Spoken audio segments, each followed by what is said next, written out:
Então, boa tarde a todos. Continuando aqui com o nosso ciclo de palestra do nosso programa de pós-graduação em ciência, nosso programa de pós-graduação em engenharia física.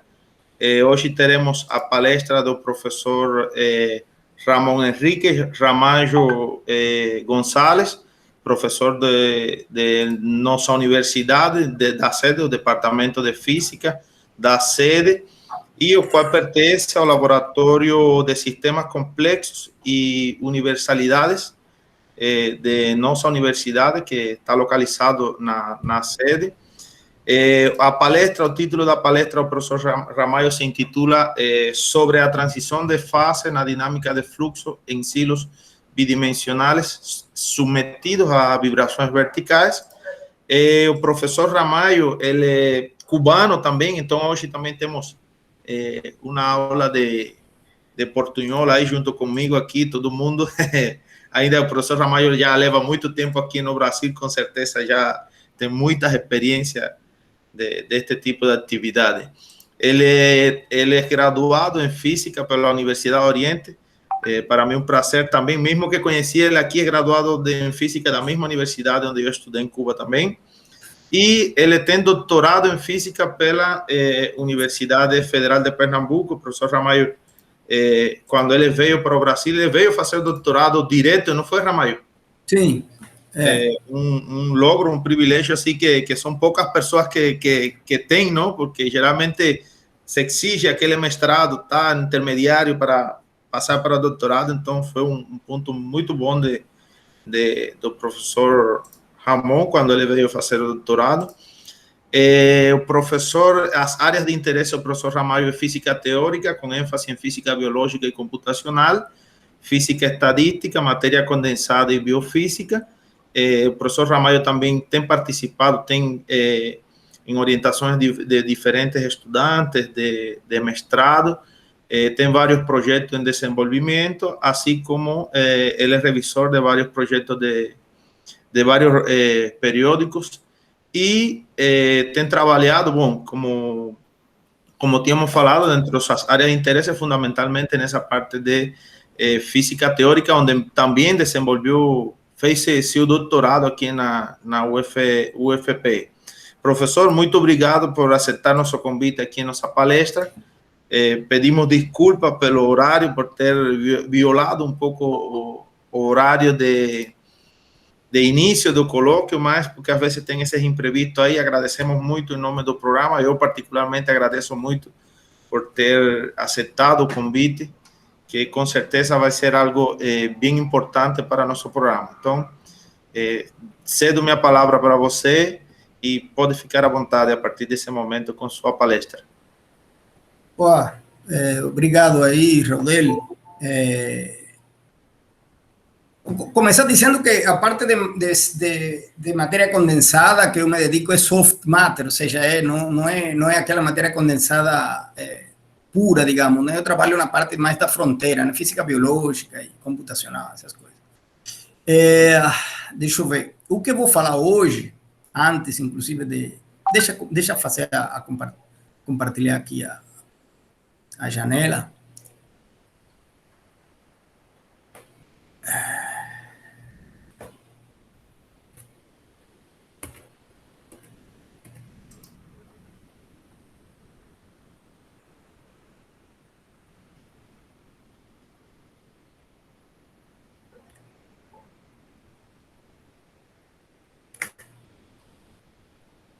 Já está disponível aqui para nós. Já está aí, né?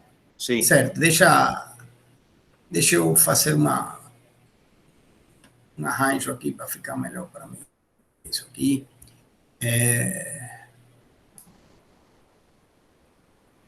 Isso aqui. Bom, enfim. O que eu vou falar hoje em relação de um trabalho, ou seja, eu vou falar hoje de um trabalho que eu fiz na minha... Começar um pouquinho da história, né? Eu fui trabalhar como professor visitante um semestre, primeiro semestre de 2019, na Universidade de Navarra, na Espanha. E lá eu sou teórico e tudo, né? Mas lá eles têm um grupo de meios granulares, né? Então, eu estava trabalhando com Davi, aquele estudante, Raul, colombiano, estava trabalhando com coisas de polímeros, mas polímeros tudo teórico mesmo, simulação, né? E já tinha na minha cabeça já começar a fazer algumas coisas de polímeros granulares, né? Aí cheguei lá e eles tinham algumas coisas a fazer lá, enfim. Na minha volta, eles me comunicaram que estavam com um problema com um problema não, né? Que estavam trabalhando em alguma coisa que queriam que eu me juntasse a eles. Aí a ideia era justamente tentar entender a transição de fase da qual eu vou falar hoje aqui. Então, desde aqui eu fiz as minhas coisas, né? Teóricas todas, né? Os experimentos eles faziam lá, mandavam para cá, eu fazia análise, enviava, e assim foi que se gerou esse trabalho do qual eu vou falar hoje, ok? É mais ou menos isso. Eu queria saber se a janela que vocês estão vendo aí... tá assim. Estão vendo aí direitinho, né? Tá certo. Sim, sim, sim. Bom, então é isso, sobre a transição de fase na dinâmica de fluxo em silos bidimensionais submetidos a vibrações verticais. Esse é o primeiro trabalho experimental, na verdade, que eu faço, né, em termos de... E repito, né, a parte experimental especificamente, quem fez foi um aluno nosso, ex-aluno nosso de mestrado, ou seja, ele foi lá e está fazendo doutorado lá naquela universidade onde eu esteve de professor visitante lá, então ele fez todos os experimentos, ele e os professores lá, e o que eu vou falar aqui eu vou falar de tudo, né, não só do que eu fiz, então tem coisas aqui que eu não fiz, mas podemos conversar sem problema. Quando um grande número de corpos, né, discretos passa, ou tenta passar através de um gargalo, né, uma abertura, o fluxo pode ser intermitente, né, devido a que acontecem clusters, né, que fazem com que atrapalham um pouco a saída, não é, desses elementos pela abertura. Isso, claro, dependendo de vários fatores, tamanho da abertura, né, tamanho certo, não só do obstáculo, mas do grão, né, do corpo, etc. Né? E esses entupimentos acontecem em sistemas de diferentes natureza e de diferente escala, por exemplo. Por exemplo, rebanho de ovelhas, né? Acontece em rebanho de ovelhas, acontece quando há multidões de pessoas, né, tentando atravessar por uma mesma... Né, um tema bastante interessante, né? Por uma mesma porta, digamos, pessoas tentando, né? E, enfim, conjunto de grãos, ou seja, né, um número grande de grãos saindo por um silo, em coloides, sistemas coloidais, etc. Tudo isso, em todos esses sistemas acontece mais ou menos a mesma coisa, né? Então, a distribuição da probabilidade dos tempos, ou dos lapsos de tempos entre a passagem, né, dos corpos consecutivos, responde a leis que são leis exponenciais e leis de potência, isso que eu vou mais ou menos comentar um pouco aqui. E esse expoente, o expoente específico, aquele da lei de potência, depende da natureza, das condições do sistema, né? Tá? Então, o que eu vou falar hoje são sistemas bidimensionais, né, submetidos a vibrações verticais. Então, é um silo bidimensional, são duas placas de acrílico, né, juntas, né, deixando um espaço no meio, de maneira que grãozinhos, que são esferinhas metálicas, né, caibam em grande quantidade lá e tem uma abertura, né, pela qual eles vão sair. Aí vão criar-se aqueles clusters, né, na hora da saída, e você vai ter que sacudir, né, normalmente quando você tem um silo no qual está saindo, enfim, grãos, ele se entope, dependendo do tamanho do grão, do tamanho da abertura, enfim, do ângulo do silo, de vários fatores, e você resolve geralmente sacudindo aquilo lá, criando uma mudança não é? No padrão, né, interno lá da disposição das partículas, e isso faz com que se desentupa, mas volta a se entupir, essa é a ideia, né? Então, aquilo tudo tem uma dinâmica que eu vou, mais ou menos, tentar lhes comentar aqui. Tudo que eu vou falar aqui, bom, vamos em frente. O que está mostrando aqui é o seguinte, você tem aqui três possibilidades, por exemplo, vamos falar em termos dos tempos, né? Primeiro, deixa caracterizar, descrever, deixa falar quem é essa função aqui, que é a que vamos falar mais, né? No dia de hoje, na tarde de hoje. Esse aqui é o parâmetro de fluxo, né? O parâmetro de fluxo é a relação entre os tempos característicos, ou seja, o tempo característico do sistema fluindo, né? Porque o sistema, quando as partículas estão saindo sem interrupção, se caracteriza como um sistema em fluxo, ou um sistema fluido, né? E quando ele se trava, né? Ele está travado, ele está obstruído. Então, aqui temos digamos, dois estados, né? Estado fluido e estado obstruído. Fluido é quando os grãos, aquelas partículas, elas estão saindo ininterruptamente, e obstruído é quando ele deixa de sair. Então, como as vibrações, né, elas, no caso digamos que o sistema comece fluido, poderá se obstruir em algum momento, e as vibrações, a ideia é estudar, não é, as características ou as propriedades, enfim, né, as variáveis envolvidas naquela dinâmica, que inclui tamanho da partícula, tamanho da abertura, amplitude e frequência, na verdade, de vibração, né, do silo com o qual faz que se obstrua e desobstrua, na verdade, aquele sistema. Então, temos um parâmetro aqui que normalmente vai ser usado como parâmetro de ordem, mas mais para frente vamos falar isso, que é a relação entre o tempo característico do sistema no estado fluido dividido pelo tempo total, ou seja, né, o tempo total do experimento, né? Então, digamos que você tem um experimento com grãos saindo e o silo vibrando, né, verticalmente. Aí você tem três possibilidades, né? Três, digamos, configurações. O sistema fluido, totalmente fluido, que é quando você tem todos os grãos saindo, né? Sem interrupção, durante o tempo completo, total do experimento, né? Aqui tem flow e clog, né? Ou seja, fluxo e como é obstrução. Esse 1 e 0 é porque eu vou falar agora mais para frente como foi tratado o nosso sistema, né? Do ponto de vista no modelo que eu vou falar aqui, toda vez que está, ou seja, se bota o experimento a funcionar, mais para frente eu vou falar, né? O experimento começa. Na medida em que vai saindo grãos lá, partículas, você pré-estabelece um ΔT, e ao longo desse ΔT, se tem partículas saindo, então isso é correspondente com o valor 1, e se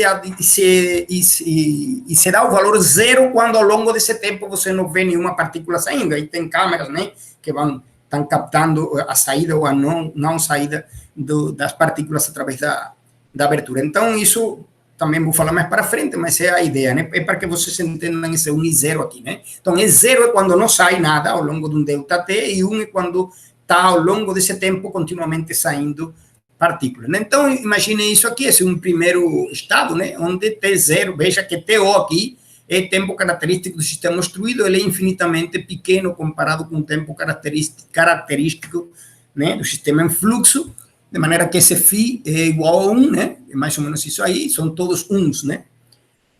Tem uma segunda configuração onde o sistema está intermitente, né? Tem saindo, não saindo, depois sai, né? Ou seja, fluido, obstruído, fluido, e aí você tem um φ entre 0 e 1, né? Quando você não tem prevalência de nenhum desses tempos em relação ao outro, né? E esse alfa maior do que 2, eu estou deixando só aqui, porque mais para frente, né, eu vou falar desse alfa, mas esse alfa não é o mesmo alfa do qual depois eu percebi, né, que eu tinha colocado o mesmo alfa mais para frente aqui, mas depois esse alfa é o expoente da lei de potência, da qual vamos falar mais para frente, tá? Então, assim, você tem nenhuma prevalência, né, de nenhum desses dois tempos, então o sistema está intermitente. Ora sai partículas durante um tempo, esse tempo TF, veja que aqui diz TF, mas eles não são iguais, né? Isso é genérico tudo, né? E o tempo médio é o tempo médio, você soma todos os TFs, divide pelo número, né, desses TFs que você percebe dentro do tempo total do experimento, aí tem um tempo característico do sistema em fluxo e tem um tempo característico do sistema em obstrução, aí você calcula esse φ, ele vai dar entre 0 e 1, né? E tem uma terceira condição, digamos, uma terceira configuração, onde é o contrário, ou seja, quem prevalece mais é o tempo de obstrução. Esse tempo de obstrução, característico do sistema obstruído, é suficientemente grande em comparação com o tempo em fluxo, e você aí, no limite, esse φ tende a 0, né? Que não está bem descrito, esse desenho aqui não descreve, né, direito, porque se você vê aí, esse TC, o valor médio desse TC não é muito maior do que o valor médio do TF, mas é isso mais ou menos o que se quis mostrar aqui, né? Nesse caso, o sistema, por exemplo, uma coisa bastante interessante, o TC, o TO, que eu estou chamando em português, ele não é o tempo característico, na verdade, do sistema. A gente se baseia mais, o estudo é baseado mais no tempo de fluxo, porque pode ser, por exemplo, que chegue um dado momento em que, sob as condições dadas do experimento, esse sistema nunca vai se desobstruir, né? Pelo menos durante um tempo grande, e então esse tempo, esse TC, na verdade, ele acaba sendo, né, prevalecente lá, e o experimento tem que ser, enfim, abortado, essas coisas. Por isso que o que a gente estuda mais é o tempo de fluxo, né, nesse caso. Mas tudo bem, né? Se durante um experimento suficientemente grande você percebe que, embora tenha prevalência bastante notável, né, do sistema em obstrução, você tem intermitência de alguma forma lá, desde que o último intervalo de tempo não seja o intervalo de tempo do sistema obstruído, porque a gente não sabe, né, porque esse intervalo de tempo ele pode ser infinito ou não, tudo vai depender da duração do experimento, né? Então, estamos falando nessa última configuração, né? Então, é simples, matematicamente falando, quando o TO é muito maior do que TF, aí isso tende a 0, né? Então, são essas, aqui, esse alfa maior do que 2 é, por outra razão que eu vou falar mais para frente, repito, esse alfa é o expoente da lei de potência que a gente observa em um sistema. Bom, só que eu não sou experimental, então eu falei, olha, veja só, eu não trabalho nessa parte experimental, né, mas eles já sabiam das coisas que eu fazia, e tinha uma coisa das quais eu sempre, faz tempo que eu faço, que é bastante semelhante, ou seja, toda a teoria, é a mesma teoria, que é dinâmica de membranas excitáveis de células, né? Entendeu? As células, as membranas das células excitáveis, elas têm uma dinâmica parecida, entrada e saída, abertura e fechamento dos canais iônicos, né? Então, é mais ou menos a mesma coisa, existe a mesma dinâmica, íons entrando, íons saindo, durante um intervalo de tempo, aquele canal, ele fica canais únicos, né? Monocanais, né? Ele fica fechado para determinado íon, depois abre, depois fecha. Então, a dinâmica é exatamente essa que está aí. Eu disse, olha, eu posso contribuir, pelo menos a parte teórica, a gente pode fazer uma contribuição. E foi o que eu fiz. Eu estabeleci uma teoria baseada, como já falei, nesse tipo de sistema biológico, que é mais a minha praia, né? é muito simples. Eu vou falar um pouquinho disso mais do experimento, porque foi o que mais eu fiz, né? Enfim. Mas o mecanismo, fluxo, obstrução, então abertura e fechamento, no caso dos canais iônicos, por exemplo, foi estabelecido dessa forma. Ou seja, existe, não, essa teoria não é minha, não, é uma teoria que existe lá nos canais que eu tentei explicar isso a partir dessa teoria. Se define uma variável estocástica, né, cujos valores são ou aberta ou fechada, ou seja, obstruída, né, sistema em obstrução ou em fluxo, e a partícula vai estar, não é, a partícula que está saindo lá dentro, no estado I no momento T, com certa probabilidade, né? Então, se define essa probabilidade, o estado S, né, da partícula vai ser I pode ser O ou pode ser F, no instante T, né? E então, se a partícula está, se a variável assume I assume o valor de O, no tempo T, né, isso seria a probabilidade do sistema estar obstruída nesse instante, né, obstruído nesse instante, ou estar em fluxo, fluindo, nesse instante, caso contrário, né? E, de fato, o sistema ou está fluindo ou está obstruído, portanto, a soma das probabilidades, elas dão 1, né? Certo? Então, tem um esquema cinético lá, né? Que define, que a partir dele você pode definir duas taxas de transição. Veja que é isso que eu falava. Esse alfa não é este alfa de aqui, ok? Que eu acabei colocando a mesma coisa, reaproveitando uma coisa que já tinha feito, mas não é a mesma coisa. Então, aqui, nós o que temos é dois exemplos, né? Por exemplo, né, a transição de sistema obstruído para o sistema em fluxo ou fluido, né, se dá através da uma taxa alfa, né, e contrário, beta, né? Então, é um ciclo, né? O FO, ele está fechado, no caso das membranas, no caso aqui ele está obstruído ou está fluindo, e essa transição de um para o outro se dá com certa probabilidade que está relacionada a essas taxas aí, né? Então, aqui eu coloquei dois exemplos, né, com diferentes valores de alfa e beta, né, para vocês verem veja que aqui é uma função, é 0, 1, né? Então, uma função binária, 1 é quando está, aqui embaixo é tempo, tá? 1 é quando está o sistema fluindo, né? E aqui embaixo nós temos o tempo, né? E aqui quando o sistema está e 0 quando o sistema está obstruído, né? Então tem dois experimentos ali simulados, né? Para vocês entenderem, né? Veja, aqui em cima quanto tem uma linha vertical aqui no 1, o sistema está fluindo.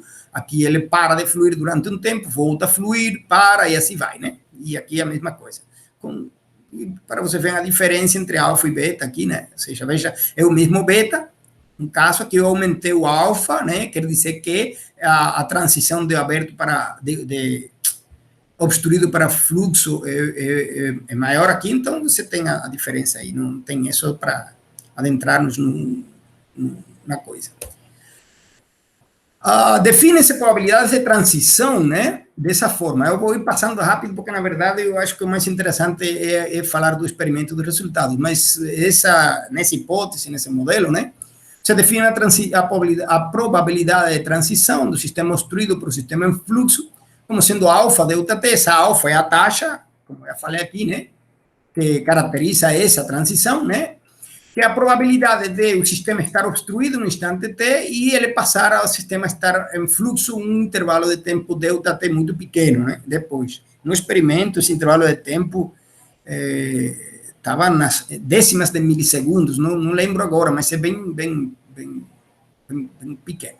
E contrário, então, seria se o sistema está em fluxo, né, no instante t, a probabilidade de transição para o sistema obstruído, um instante de tempo determinado depois, delta t depois, é beta delta t, né?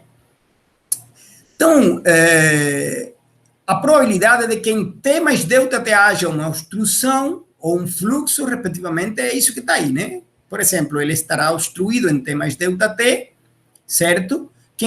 Qual é a probabilidade? Ora, a probabilidade dele estar obstruído, porque ele estava obstruído, né? Se está obstruído em t, menos a probabilidade da existência do fluxo, né, da transição, mais a probabilidade, ou seja, mais a aqueles que estavam, aquele mais beta PF delta T, que seria a probabilidade de acontecer a transição contrária, de fluido para obstruído. E a mesma coisa, equivalente aqui embaixo. Então, se definem essas duas probabilidades, né, de obstrução e fluxo.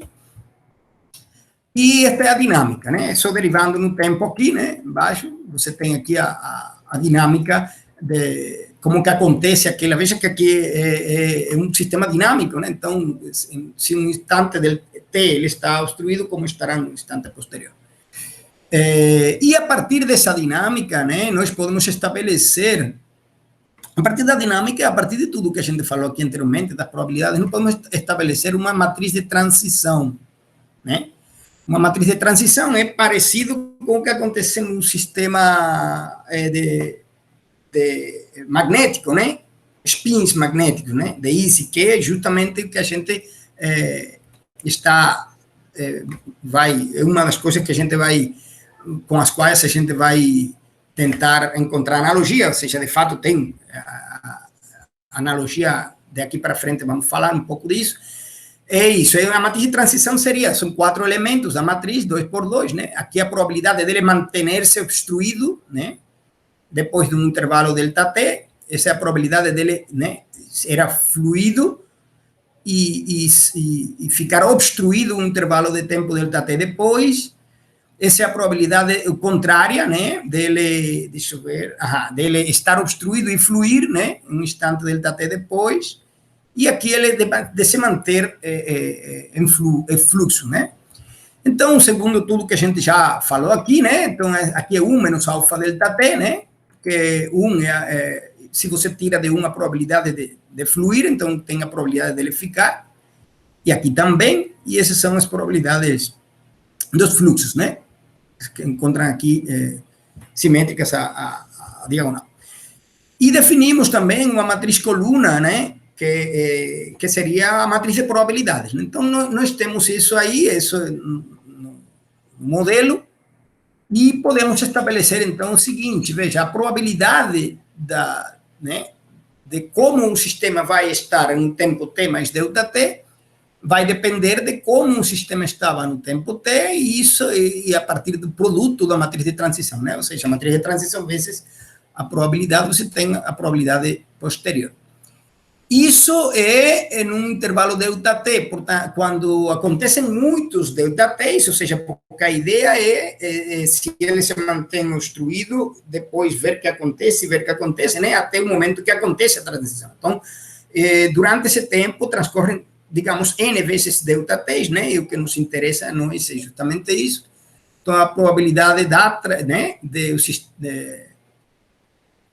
correspondente ao estado do sistema um tempo n delta t, um tal, digamos, depois tem essa forma aqui, em função da, né, você vai aplicar essa matriz de transição várias vezes, né, e fica dessa forma aí, e então, vamos lá, então agora o que é interessante para nós é definir, porque lembro que o parâmetro de fluxo é o parâmetro que me define o sistema. Se esse parâmetro está, digamos, perto de 1, esse sistema está em fluxo, né? Eu caracterizo o sistema como sistema fluido, e que é o que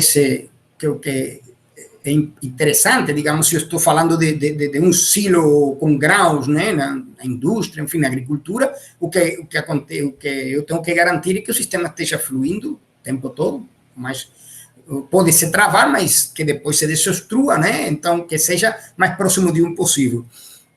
Né? Então, eu tenho que caracterizar o sistema através dos tempos característicos de cada um dos estados, né? E o tempo característico do estado obstruído depois de um intervalo de tempo suficientemente grande, desde que mesmo que esse delta t seja muito pequeno, se você faz esse n muito grande, então você garante que um tempo suficientemente grande, depois do tempo t, o sistema vai permanecer obstruído, é igual a isso que está aqui, né? Certo? 1 menos alfa delta t elevado a n. Esse n delta t eu vou chamar de tal, né?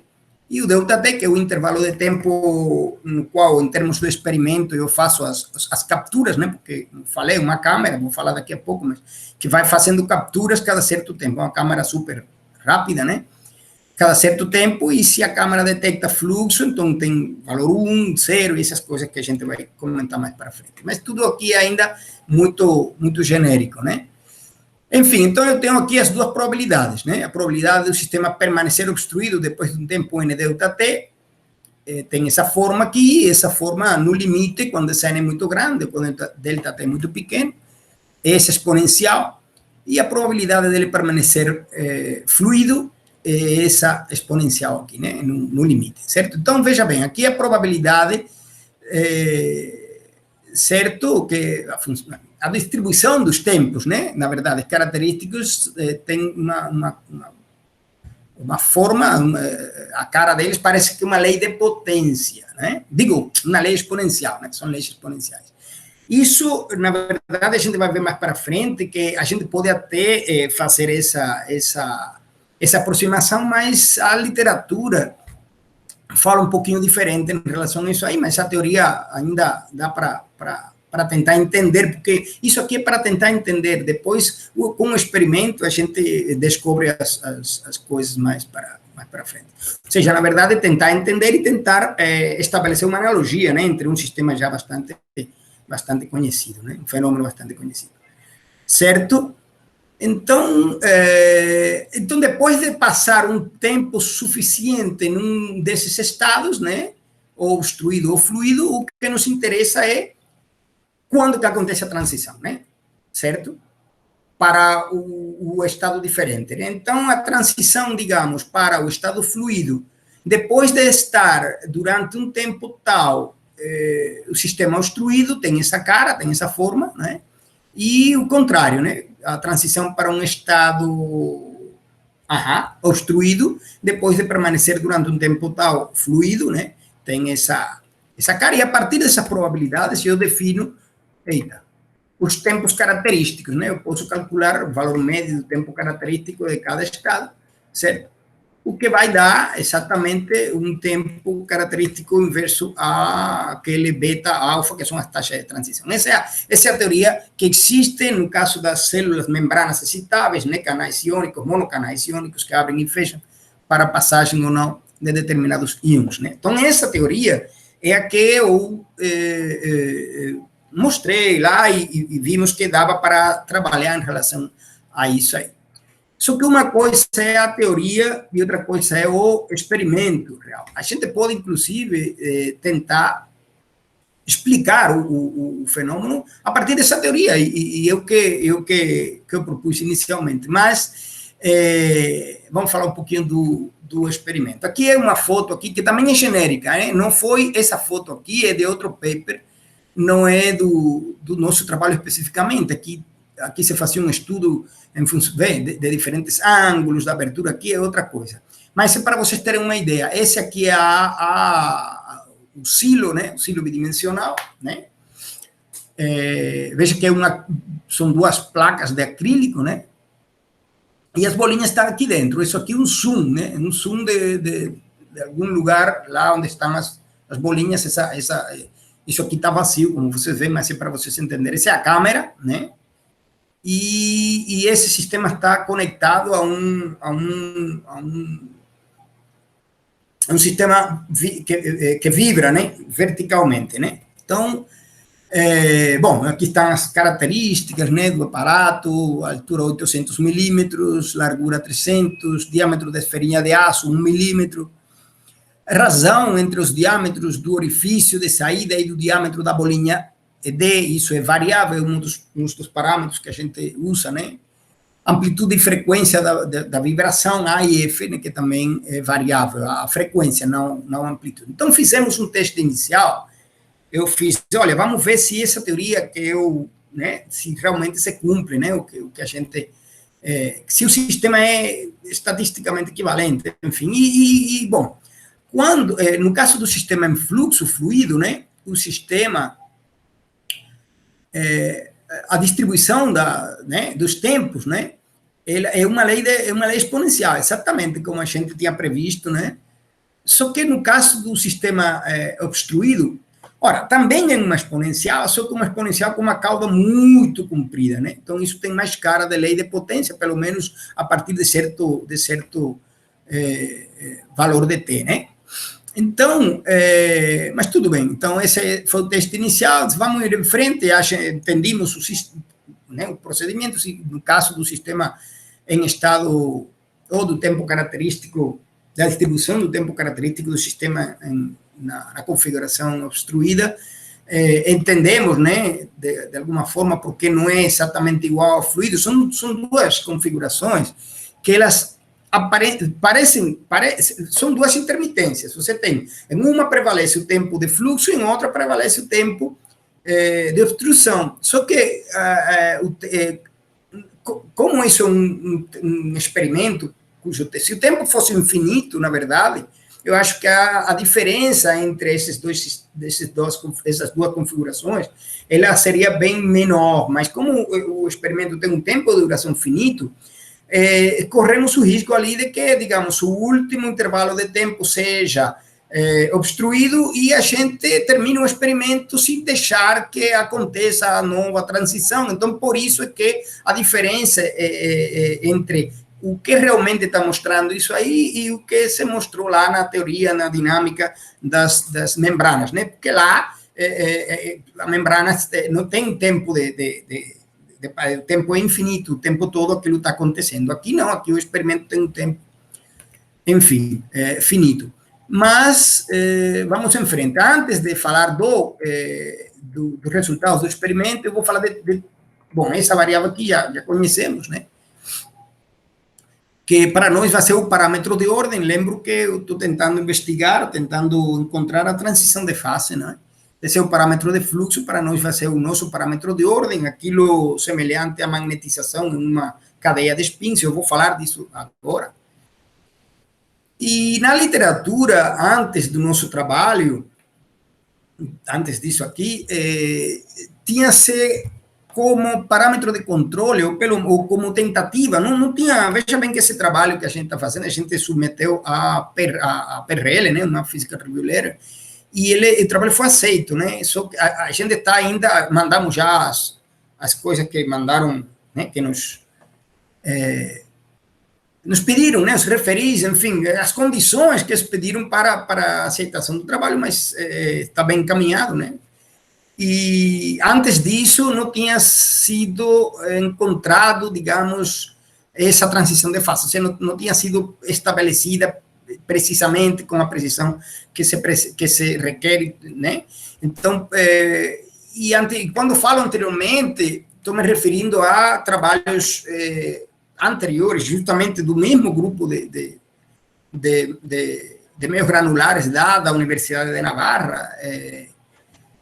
Eles têm muitas publicações nisso aqui, eles ainda não tinham conseguido encontrar, sabiam-se que existia uma transição, mas não tinham caracterizado explicitamente essa transição. Eles estavam usando, eles e as outras pessoas que também trabalharam nisso, um parâmetro de controle, como parâmetro de controle essa gama, que essa gama é a razão entre a aceleração máxima de vibração e a aceleração da gravidade, né? Eles tinham esse como parâmetro de controle para tentar, a partir do estudo desse parâmetro de controle, em função do parâmetro de ordem, ou vice-versa, né?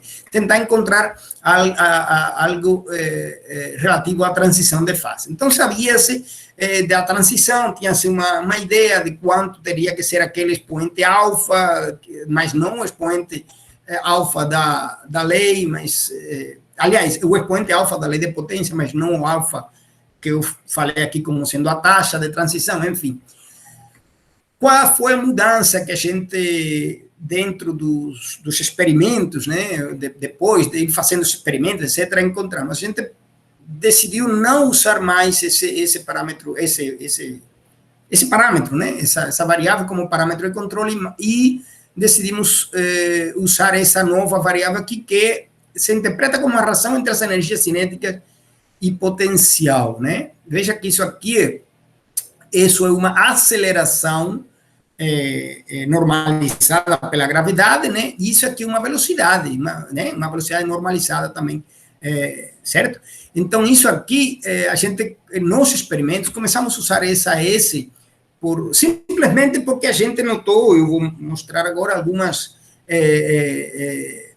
coisas bem específicas que nos disseram, olha, esse parâmetro de controle até agora não funcionou, vamos tentar mudar, e quando vimos, se fizeram alguns experimentos que realmente mostravam, davam a ideia de que era melhor usar esse outro. E esse aqui é nosso parâmetro de ordem. Eu falo parâmetro de ordem, parâmetro de controle, porque estou me referindo à transição de fase. Então, essa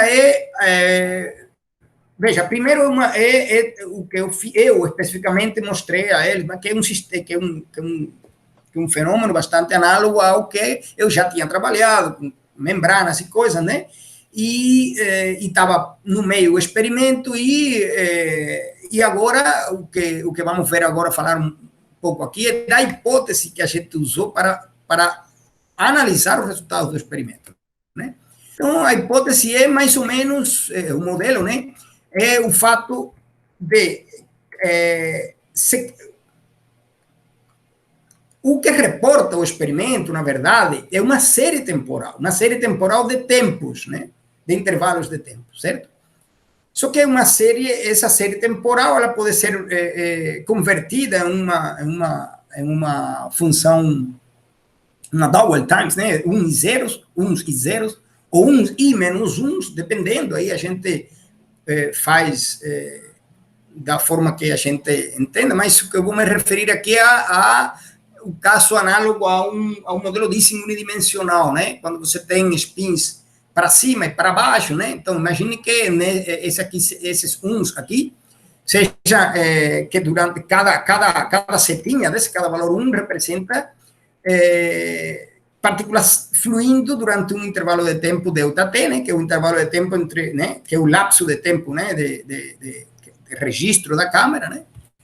E aqui tem, então, nesse caso, por exemplo, aqui está o sistema fluido, aqui se obstrui durante um tempo e volta. Nessa L, na verdade, é um comprimento, digamos, é o tamanho do cluster unidimensional, né?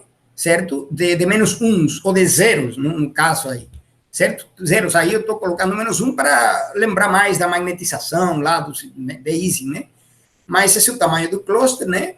E que, na verdade, CL é um N vezes ΔT, né? Esse ΔT é o intervalo de tempo entre um registro e outro, né?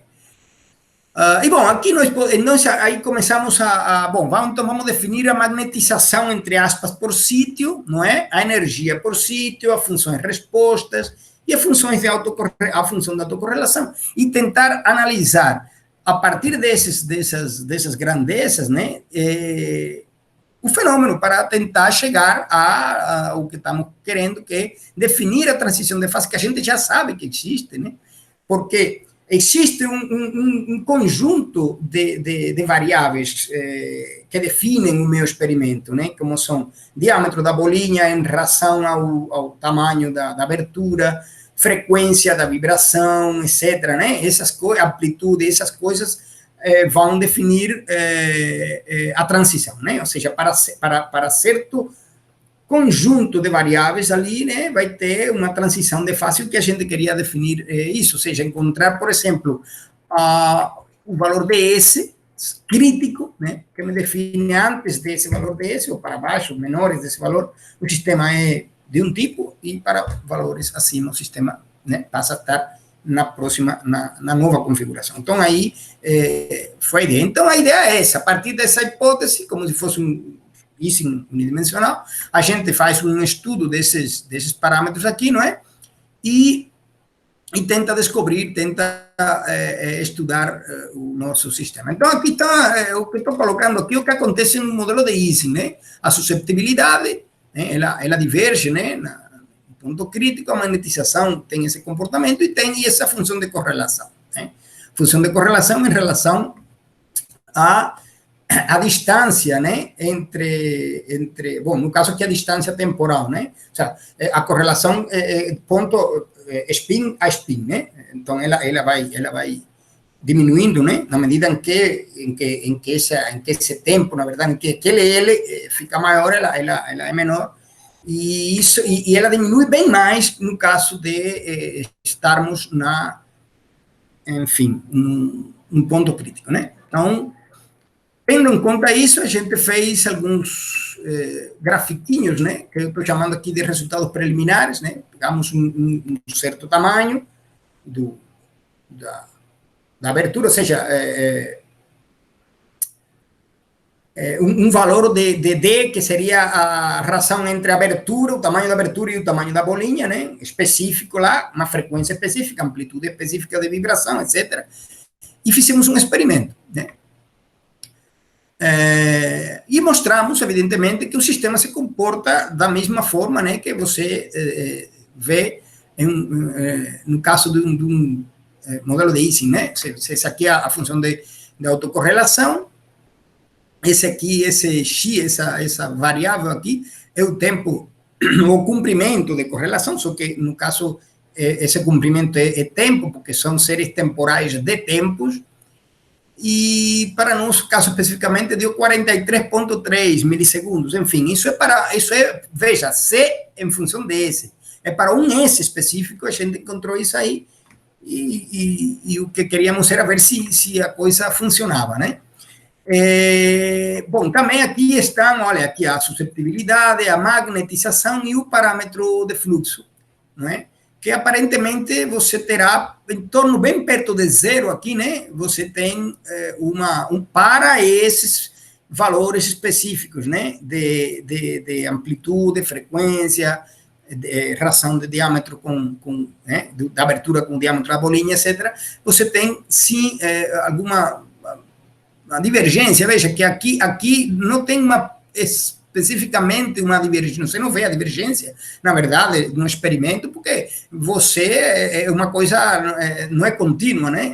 É discreta, mas você tem mais ou menos esse comportamento aqui, para se de um lado, né, crescendo, de outro lado, decrescendo assim. E aqui tem a magnetização, que está em azul aqui, que é a magnetização por sítio aqui, essa que ficou definida aqui.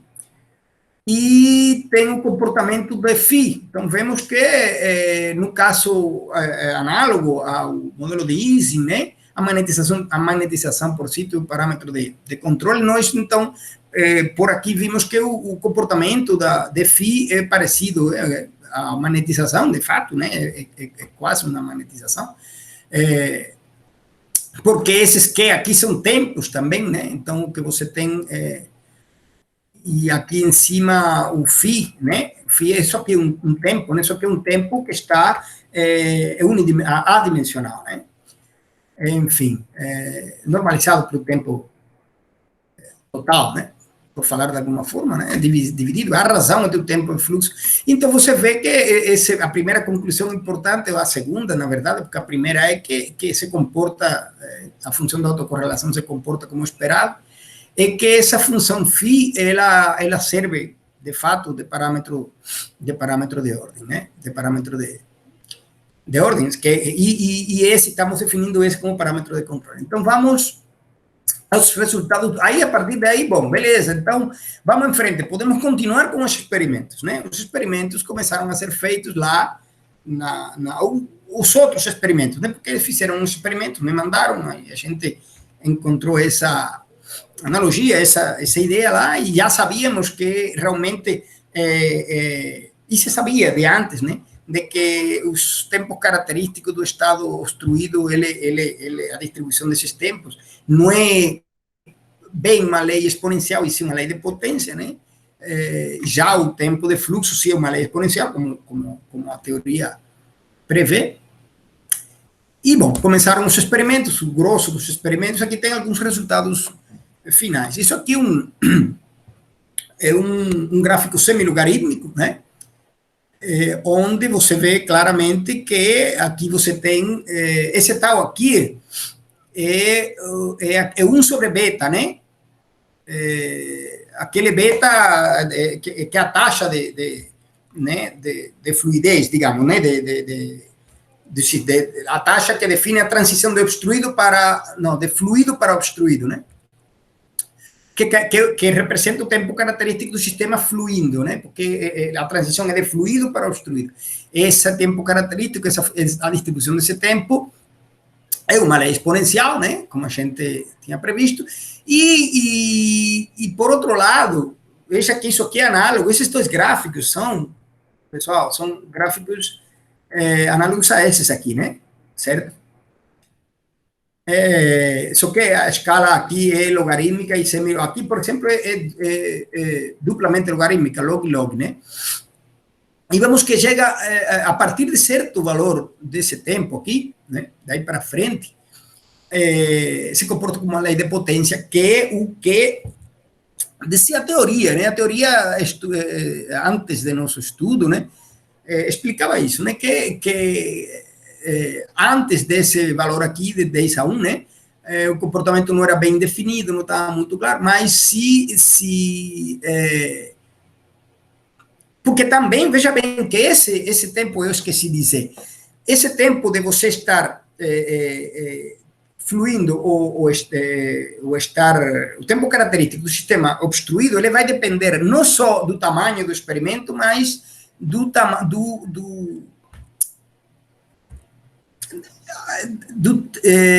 lapso de tempo em que sejam efetuados os registros pela câmera, né? Porque pode ser que a câmera seja muito rápida e o tempo característico, né, o tempo que necessita o sistema para, né, liberar a bolinha, né, seja menor, digo, maior que o tempo da câmera, então a câmera reportar como no fluxo, porém o sistema ele realmente está fluindo. Então essa parte do sistema estar obstruído é bastante complicado. Mas o que se tinha na teoria era isso, a gente já sabia disso, né?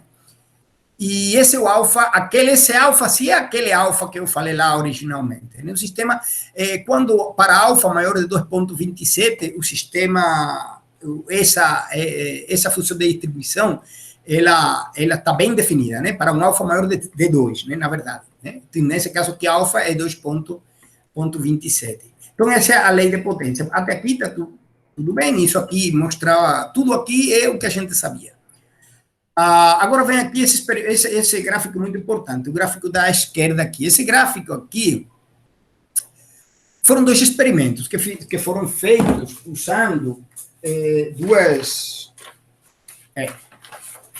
fazendo duas coisas diferentes. O primeiro experimento foi feito mantendo gama constante, que são esses, veja, você calculou esse alfa aqui, certo? Com gama constante, né? Para o mesmo gama, não é? Vários experimentos, né? E você obteve diferentes alfas. E você teve, e esse experimento, e esses quadrinhos, né? Azuis, são os valores de alfa mantendo esse constante. Está claro aqui que, veja bem, que gama não é uma variável interessante, digamos, né, para analisar o nosso fenômeno, o nosso processo, porque a alfa é multivaluada, né, tem vários valores, né, para o mesmo gama. Veja que gama, se você mantém gama constante, você está mantendo o experimento sob as mesmas condições toda vez. Né? Então, o que se esperaria, né, no caso, para esse alfa ser um expoente universal, né, o que a gente espera é que esse alfa não tenha variação, né, não é isso? Que a alfa, que a alfa seja constante, exato, não tenha variações para, né, na medida que você não muda as condições de experimento, né? No caso aqui você vê que nas mesmas condições de experimento você tem vários valores de alfa, não sendo assim, né, no caso de gama. Isso aqui é gama constante, por isso você vê gama, o mesmo valor de gama, né, uma linha vertical. E aqui esses quadrinhos azuis são os resultados, valores, né, valores de alfa para esse constante, tá? Só que não está aqui o gráfico que a gente mostrou, é esse aqui em função de gama, não em função de esse. Então, por aí já isso aqui nos diz que esse é um parâmetro mais interessante para você tentar estudar o fenômeno, já que garante a universalidade de alfa, que, como já falei, era conhecida, né? Alfa ela tem um expoente universal, evidentemente, universal, não universal, né? Mas ele não vai depender dos valores de esse, né? Se muda os parâmetros do experimento, esse alfa continua sendo o mesmo. Então, a partir daí, se fez outro experimento, onde, da literatura, nós sabemos que a transição de fase, ela é caracterizada, né, por esse valor, se supõe, se espera, né, que a transição de fase tenha alguma coisa a ver com esse valor de alfa, né? Então, a gente pegou, e alfa, na literatura, tem aquele alfa como alfa igual a 2, como sendo o alfa onde acontece a transição, né? Mas tudo muito empírico, muito... Então, a gente o que fez foi um experimento, diferentes S's, certo? E diferentes alfa. Né? Veja que aqui é a mesma coisa que aqui, só que aqui é S. E essa linha aqui, em alfa igual a 2, nos determina, por exemplo, intercepção. Né? Esse experimento foram com 3 valores de D diferentes. Né? Lembro que D é a relação entre a abertura por onde as bolinhas saem e o tamanho, o diâmetro. Né? Isso aqui 2,8, né? Da partícula, né? Então, esses valores aqui, onde essas bolinhas aqui, amarelas, azuis, verdes, né? O ponto aqui onde se interceptam, né? Essa linha aqui com essas bolinhas nos sugere um valor S crítico, né? Da transição. Ou seja, acontece uma coisa abaixo, quando alfa é abaixo de 2, e uma coisa quando alfa é acima de 2. Então, aqui está o experimento que é mais interessante, né? Ou seja, o resultado mais interessante, talvez, né?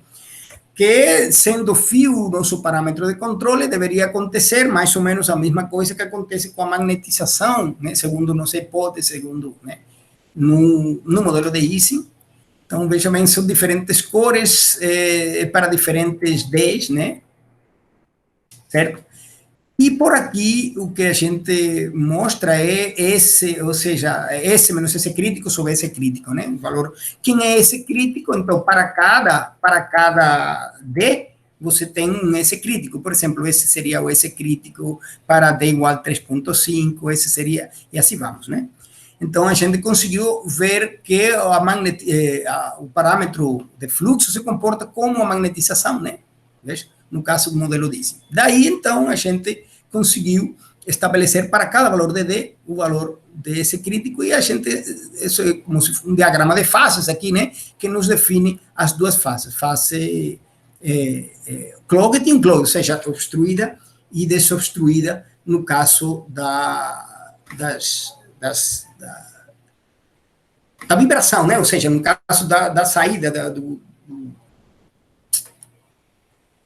do fluxo das partículas, ou seja, através do cílio, né? Então, temos dois estados, estado obstruído e estado desobstruído, e esse que era uma das coisas que não se tinha claramente, não se sabia qual era o parâmetro de controle, né, na verdade, nesse caso, dessa transição de fase, e podemos estabelecer que o parâmetro de ordem pode ser o parâmetro de fluxo, ou seja, o parâmetro de fluxo é o parâmetro de ordem que descreve essa transição, e o parâmetro de controle é esse. Repito, esse é a relação entre essa energia cinética e potencial. Então, aqui esse é o diagrama de fase, como eu já falei, para cada valor de D, né, para cada relação entre a abertura né, a saída das partículas e o tamanho delas, o diâmetro da partícula, você tem um valor desse crítico específico, né? Então, isso define as duas fases, bem claras aqui, bem definidas, que era o que não se tinha até o momento, porque se estava trabalhando, repito, com gama como sendo parâmetro de controle, né? E não se tinha muito claro, o que se tinha é que aquele alfa igual a 2, ele estava relacionado com a transição de fase, mas quais são os parâmetros de ordem e de controle que definem, que caracterizam realmente essa transição de fase aqui. Pela primeira vez, né, foi achado isso, e por isso foi que nós propusemos a publicação no PRL. Isso aqui é um resumo do trabalho que foi submetido para a revista, né, e, como já falei, eles aceitaram com algumas coisas que a gente vai ter que... A gente já, né, fez e enviou para lá. Então, aqui, veja, esse Rodrigo Caetano era o nosso estudante de mestrado aqui, que agora está fazendo doutorado lá. Tem outro estudante, que é Bruno Guerreiro, que é venezuelano, esse sou eu, Iker Suriguel e Ángel García Martín, que são os professores da Universidade de Navarra. Então, esse é o trabalho. Como já falei, o que me correspondeu a mim foi mostrar para eles a analogia entre os sistemas e tentar buscar uma interpretação a partir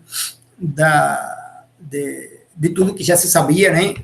Por exemplo, o modelo de Ising e dos sistemas, das membranas excitáveis, como les comentei. Como nós somos físicos, a coisa não fica por aí. Eu estou fazendo agora estou tentando, estou esperando terminar com o paper, enfim, se mandam a dizer que já foi publicado, etc., para então partir para um estudo um pouquinho mais nosso, teórico mesmo, né? Essa aqui é a matriz de transição, né, do modelo de Ising, certo? Aqui o fator de Boltzmann, né, e essa é a função de a matriz de transição, e essa é a função de partição. Nossa matriz de transição, especificamente aqui, é essa que a gente já mostrou atrás, e a partir disso podemos definir uma função de transição, que eu estou chamando de Q aqui, dessa forma. Então, a ideia é, a ideia futura, a partir dessa função de transição, a gente fazer construir, digamos, toda a mecânica estadística desse sistema, certo? E é isso aí, a partir dessa mecânica estadística, energia livre e tudo mais, aí dá para brincar bastante com isso aí. Esse alfa e esse beta são as taxas de transição. Esse alfa não é... Seria se o tempo porque a distribuição dos tempos do estado obstruído, ela pode sim ser usada, essa distribuição, como se fosse uma função exponencial, mas que a literatura trata como uma função de potência, porque tem aquela cauda muito grande, e esse alfa, justamente, era o que se tinha até o momento como ideia de que acontecia uma transição, né, para baixo de 2, para cima de 2, então por isso que se estuda mais a lei de potência, né, característica, mas se você, como vocês veem aí, também você pode digamos, caracterizar aquela distribuição como uma função lei exponencial, pelo menos uma exponencial bastante, talvez não uma exponencial única, né, mas uma soma de exponenciais, né, por conta da cauda. Mas, então, esse alfa não é aquele alfa, tá? São as taxas de transição normais, né? Então, no caso do trabalho futuro, eu teria que fazer né, supor, não como uma lei de potência, a distribuição dos tempos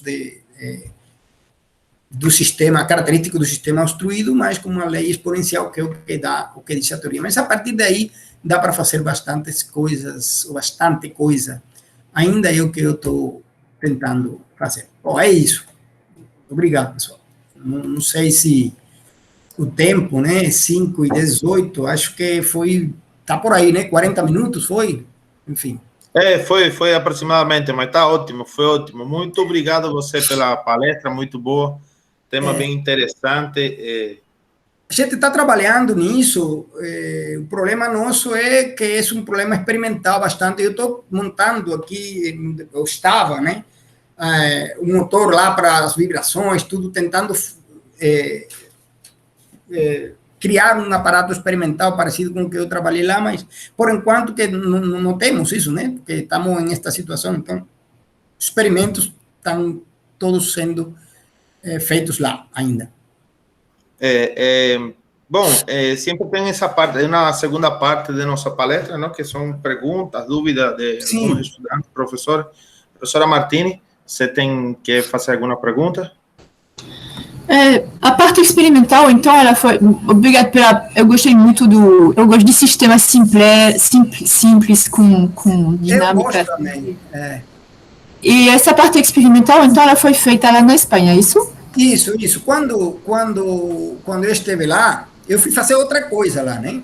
Eu fiz outra coisa, mas lá já tinha aquele estudante venezuelano, aquele Bruno Guerreiro, ele já estava fazendo os experimentos e aí foi quando eu fiquei sabendo. Aí, quando eu voltei, continuaram fazendo os experimentos e aí, então, eu mandei um estudante meu aqui para lá fazer doutorado e ele está ainda fazendo os experimentos lá.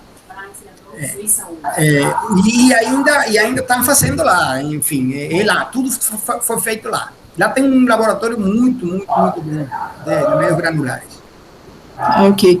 E aí essa transição de fase que você fala, ela é aquele comportamento, ou seja, o que caracteriza, se eu entendi bem, é no momento que alfa passa de um lado para o outro de 2, isso, que alfa passa de 2, exatamente. Ok. E aí, alfa inferior a 2,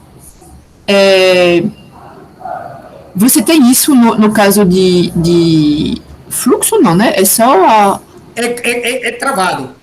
É travado, ok. E aí o que você chama, porque eu não entendi quando você mudou de parâmetro de controle, porque aquele primeiro eu entendo muito bem aquele gama, né? Você tem uma relação entre a aceleração máxima da vibração e a da gravidade, eu gosto disso, né? Eu entendo. Agora, a energia cinética e a energia potencial, que energia potencial é essa? Que é o que... Veja. Aqui atrás, cadê os parâmetros?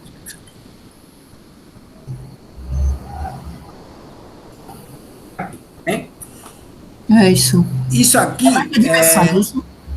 isso aqui esse é o gama, né? Veja que gama aqui é uma velocidade, isso é uma aceleração de alguma forma como é? Dividida pela gravidade, né? Então, essa é a aceleração máxima, né, da vibração, não é isso? Normalizada. Certo. Isso aqui é normalizada, exatamente, pela gravidade. Isso aqui é a velocidade também máxima, né? Normalizada pela gravidade. Veja bem, GL, né? Aqui, raiz de GL, né? Certo? Então, o parâmetro, essa variável precisa ser interpretada como uma relação entre essa energia cinética e potencial. É porque, vou lhe dizer assim, falei que esse L é um parâmetro que depende da geometria do sistema, certo? Da geometria do sistema.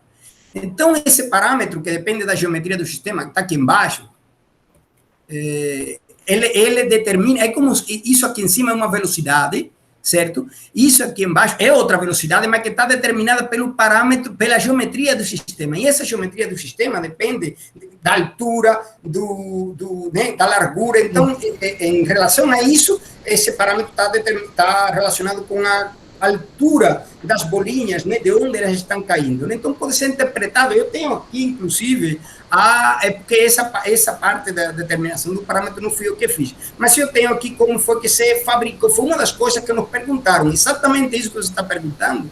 Foi uma das coisas que o referente nos perguntou. Como, então, a gente teve que fazer direitinho como calcular aquele S, aquele né? Mas essa é uma interpretação a partir de que quem é esse L? Ele é um parâmetro que depende, por isso que eu falei aqui inicialmente, só que eu depois desliguei uma coisa da outra, aqui, dessa altura, né? Dessa altura. Esse L aqui, que está embaixo, depende, dentre as outras coisas, né? Dessa altura. Da largura também, mas na verdade da geometria do sistema, do ângulo daqui, de tudo isso aí. Então é por isso que se faz essa interpretação. Mas essa interpretação é mais empírica, digamos, é mais do que teórica. Só que, se você quiser, eu posso lhe enviar ou lhe colocar aqui para você ver como que a gente fez a analogia, né? A interpretação disso como sendo uma relação entre essa energia cinética e potencial. Apenas pela presença do parâmetro, o que está claro aqui, deixa eu ver se você entende, né? O que está claro aqui, eu fiz aqui essa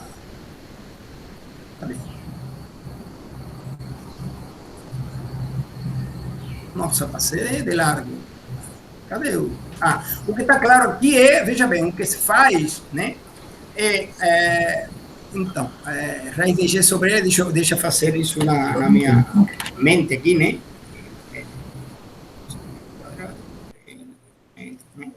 Pronto, isso aqui é frequência, né? Certo? Raiz de frequência, né? Então, seria aqui, isso aqui é frequência meio, né? G sobre L, metro por segundo quadrado sobre metro, 1 sobre segundo quadrado. Né? Isso aqui é tempo, aqui, não é? Enfim. Então, deixa eu ver. Eu não posso agora lhe explicar especificamente como foi que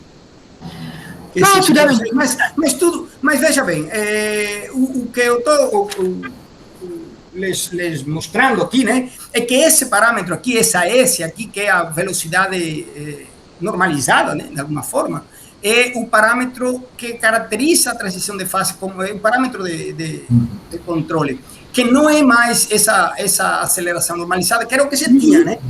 Eu posso lhe mandar, aí eu fico lhe devendo, se você quer, ou agora, lhe colocar aqui como foi que se calculou esse S, né? Porque, repito, não fui eu que fiz, né, essa parte. Mas... Ok, isso foi uma ideia, mas aí, de fato, quando você remostra essas duas definições desses dois parâmetros, o primeiro realmente não tem nem nada a ver com os parâmetros geométricos, vamos dizer. Não falei disso. Mais sentido, faz muito mais sentido que o segundo seja. Tá ok. Agora, Ramon, só para terminar, a gente tem um curso de engenharia mecânica. Eu trabalhei um pouquinho sobre isso, eu estou começando a gostar do seu sistema. Bora montar? Bora montar. Eu quero montar eu estou fazendo vibrações horizontais. Eu estou estudando o atrito ortotrópico, né? Certo? O atrito ortotrópico, né? As regularidades da superfície no atrito, né? Então, aí o detalhe, foi o que eu fui fazer lá. Então, eu montei uma plataforma lá, só que horizontal. Essa plataforma, com a impressora que eles têm em 3D lá, a gente gerou uma plataforma com várias ranhuras, né? E a gente botou a plataforma e a gente girava para diferentes ângulos, a gente botava ela vibrando e uma partícula em cima, né, se mexendo lá estranhamente lá, né? Então, esse estudo eu estou fazendo lá. Eu estou montando para fazer esse experimento ao mesmo tempo de o experimento na vertical. Estou tentando fazer isso. Só que veio a pandemia, veio tudo e está complicado. Mas seria interessante, a gente pode montar o experimento das vibrações verticais e trabalhar nós aqui com isso. Eu teria o maior prazer em fazer isso aí. As bolinhas são metálicas e lisas, né? Bastante... lisas, bem lisinhas. São aquelas bolinhas de aço inoxidável, daquele, né? Bolinhas que tem nos rolamentos dos carros, né? Aquelas. Que tá aqui bota um pouquinho de lubrificante para ver o que modifica. Tá vendo aí? É uma câmera. A câmera é a parte mais custosa, porque lá eles têm um sistema computacional lá perfeito, que eles pegam se bem que a gente pode fazer também, né? Mas já está pronto lá, né? Que talvez eu possa usar esse mesmo. A foto, aquela câmera é uma câmera de alta resolução, então é muito rápida. Então, imagina que ela cada 0,1 milissegundos, eu acho que é uma coisa assim, bem rápido. As séries temporais são enormes. Então, isso vem a um sistema de computação lá e você tem tá tudo pronto ali. Você só entra amplitude, está tudo computarizado, o que eu estou querendo dizer, que seria o mais complicado para a gente, né, digamos, né? A gente pode montar a mecânica do problema, não é tão complicada. O complicado é porque tem um acelerômetro, né? Tem um acelerômetro lá que vai, né, que vai dizer a frequência de a aceleração, né, da vibração lá. Tudo isso é bem tá tudo pronto. Então esse seria o problema maior. Imagino, né? Mas a mecânica dá para fazer. Tá ok. Tá. A mecânica dá para fazer. Obrigado, Ramon. Muito nada. Ok. Muito bom, Ramalho. Inclusive, já agora, olha, a importância desses colóquios, aí a professora Martínez se interessou pelo sistema. Acho que pode ser bom essa interação aí. Eu posso colocá-la para interagir com o pessoal de lá também, né? Que eu trabalho com eles diretamente, com o pessoal de lá de Pamplona, e eles podem, qualquer, enfim, dúvida em relação a montar, porque eles mesmos montaram, né? Lá no laboratório, né? Qualquer dúvida em relação à montagem, se a gente decide, eles podem colaborar bastante nesse sentido. Ele tem um cubano lá, viu, Raul, que estudou lá comigo, em Cuba. Então, tem um cubano lá no laboratório também. Opa, que bom. E eles são gente boa demais, né? Então, eles podem, acho que podem ajudar a gente aqui. É com eles que eu conto, né? Estava contando com eles para fazer isso, né? Sobretudo montar o sistema, não? Eles que já têm experiência, seria montar o sistema, né? A parte computarizar, o mais complicado, Raudelé, porque lá eles têm, nossa, tem tudo lá, né? Então, eles têm sensores muito bons, que eles botam uma cola, botam um sensor lá colado, mas tem que ser uma cola específica lá para que a vibração, enfim, passa para o acelerômetro para o computador, tem o osciloscópio para a gente gerar a frequência, né, mudar, não, então tá tudo, essa é a parte mais complicada, né, mas a gente pode começar com a parte mecânica. Aí agora começam as alternativas.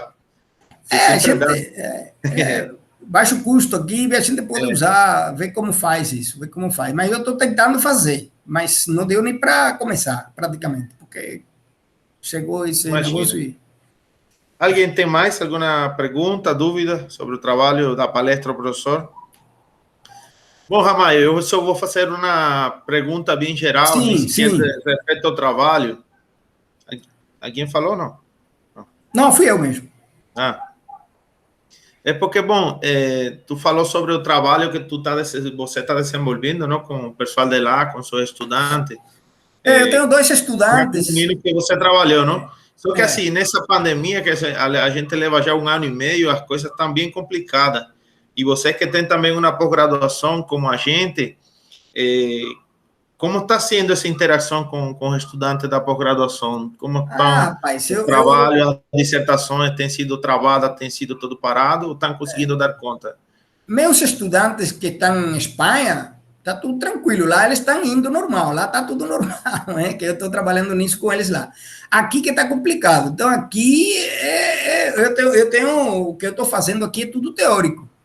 Eu tenho 2 estudantes, um no mestrado profissional, outro no mestrado acadêmico, e tem uma estudante na iniciação científica. E tudo é teórico. Até agora não temos avançado muito, não. Se bem que o trabalho teórico que eu estou fazendo com um dos estudantes do mestrado está avançado, porque é isso, é teórico. Mas, por exemplo, tem um estudante que está fazendo aquilo eu fiz os experimentos lá das vibrações horizontais, daquele outro trabalho que mencionei aqui, eu trouxe, e estamos trabalhando na análise dos resultados, mas está parado, Raudel, porque ela está fazendo a parte estatística, fazendo as funções de distribuição, fazendo tudo, mas em relação a experimento, não consegui montar o experimento ainda. Entendi. E tá complicado. Bom, nós sempre, ao final da palestra, das perguntas, abrimos o microfone para bater as palmas para o professor e agradecer ao professor pela palestra. Não, obrigado a vocês. Eu vou parar a apresentação aqui. Sim. E a professora, que foi a que falou, né? Se você está realmente, professora, interessada nisso, aí eu posso lhe mandar através de Ramon, através de... Pronto, mande para mim, por favor. Eu lhe mando para você poder entender essa analogia, né? Essa analogia. Eu nem me preocupei com isso, né?